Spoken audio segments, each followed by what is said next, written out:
This overall series that we're doing here is revolves around the question, why are relationships so difficult?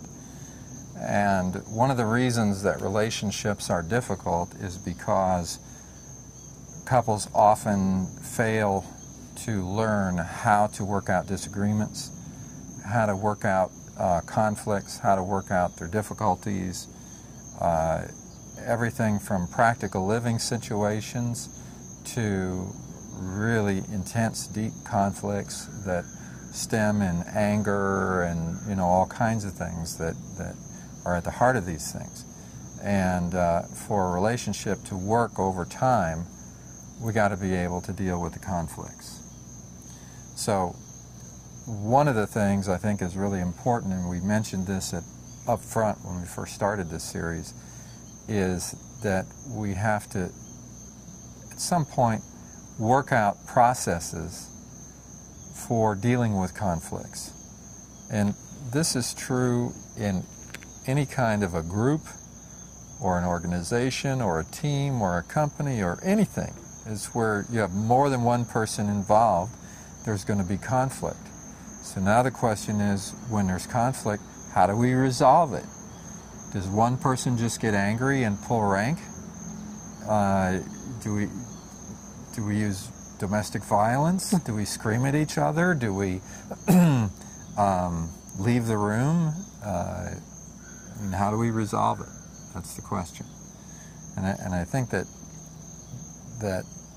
you can see some very dysfunctional processes in place.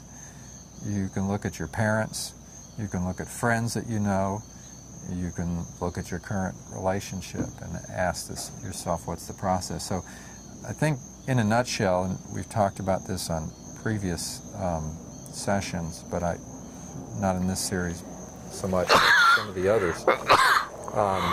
But I think it's a little bit of repeating, and that is the process of goals, roles, and procedures is one that we use, that I teach in my workshops, and I think that really works very well. And that is, when there is a conflict, to have whoever is the leader, and the leader will define the leader as not being some static position of the man, the woman, or whatever it is, whatever kind of relationship it is. It's not one person all the time. It's whoever has the most awareness in the present moment.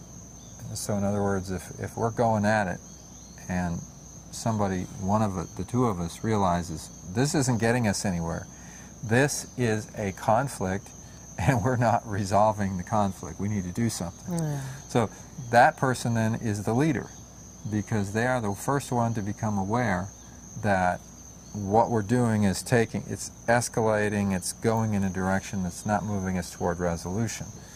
So then what does the leader do at that point when they realize it? Well, first thing you want to do is try to create the context of teamwork in the room. In other words, what's often happens is we're antagonistic toward each other.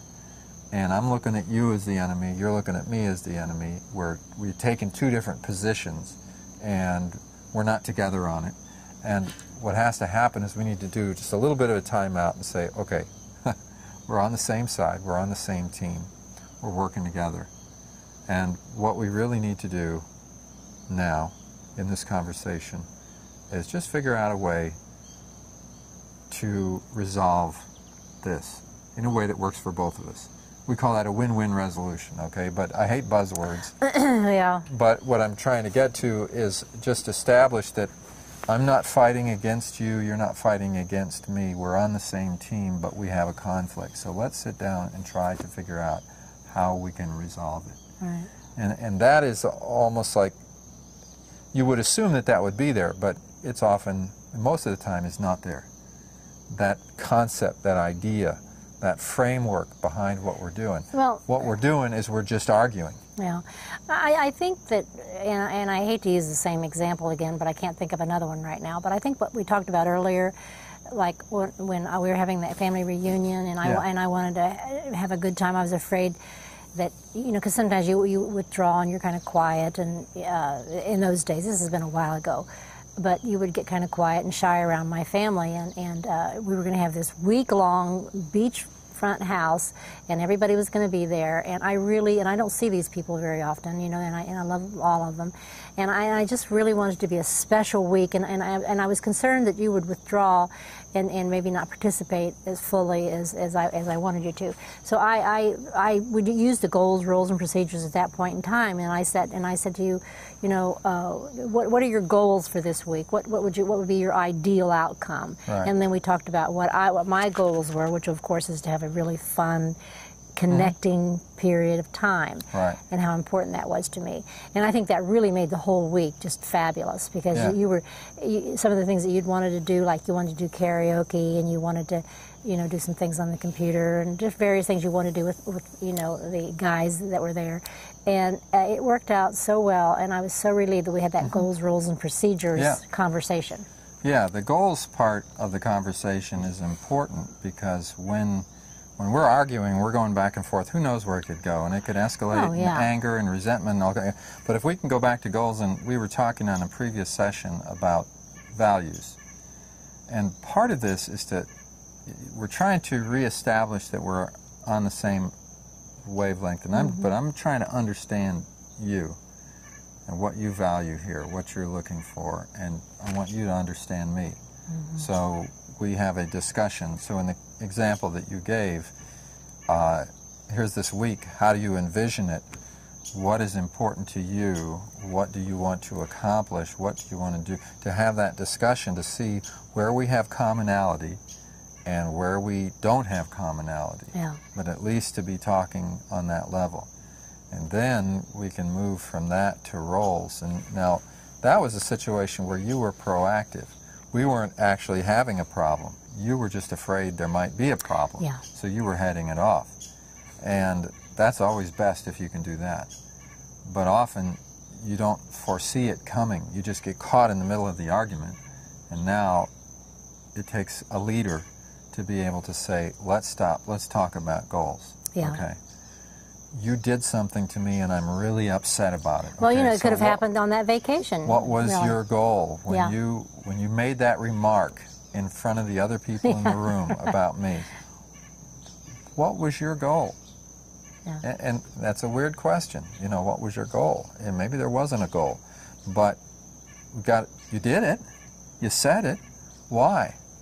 And you know, for us to be able to have a conversation about what was going on, what was your goal, we'll say, well, you know, my goal was to have a really nice time with our friends, but once you made that remark, you could just feel the tension in the room. Well, I didn't feel the tension. Well, okay, but we're got to talk about goals and try to understand, and eventually we get to talking about roles, which is an interesting thing with a couple, because we don't define our roles. Yeah. We move in together, we get a relationship, but we work out our roles without a lot of discussion. They just happen. And sometimes there's assumptions being made. I'm assuming that you should be doing this, and you shouldn't be doing this, and you shouldn't, you know, this is my job, and why are you talking to me this way, right. or, you know, whatever it is.